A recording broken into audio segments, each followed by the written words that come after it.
সুপ্রিয় শিক্ষার্থীবৃন্দ, তোমরা দেখো যে মনে করো এখানে আমি তোমাদের এবি একটি সরলরেখা নিলাম। এবি সরলরেখার ঠিক উপরে একটা বহিস্থ বিন্দু আমরা ও নিলাম। এই ও বিন্দু থেকে এবি সরলরেখার উপরে আমরা একটা লম্ব আঁকবো। এখানে এই কথাটাই বলা হয়েছে।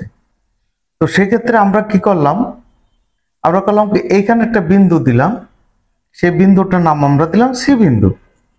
এখন ওকে কেন্দ্র করে যদি আমরা এই ওসি ব্যাসার্ধ নিয়ে আমরা কি করব, আমরা ঠিক এইখানে একটা বৃত্তচাপ আঁকবো। এই যে এরকম একটা বৃত্তচাপ আঁকবো। ওকে কেন্দ্র করে ওসি ব্যাসার্ধ নিয়ে আমরা একটা বৃত্তচাপ আঁকলাম।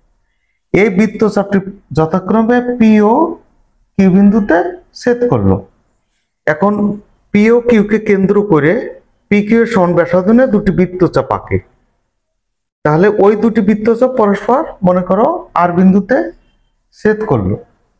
তাহলে আমরা কি করলাম, এই আমরা ও আর যোগ করলাম। ও আর এই সরলরেখাটা কি হলো, এস বিন্দুতে তোমার লম্ব তৈরি হলো। এবি রেখার উপরে ও এস তাইলে লম্ব তৈরি করলো, অর্থাৎ এই কোণটা তখন 90 ডিগ্রি অথবা এই কোণটা 90 ডিগ্রি।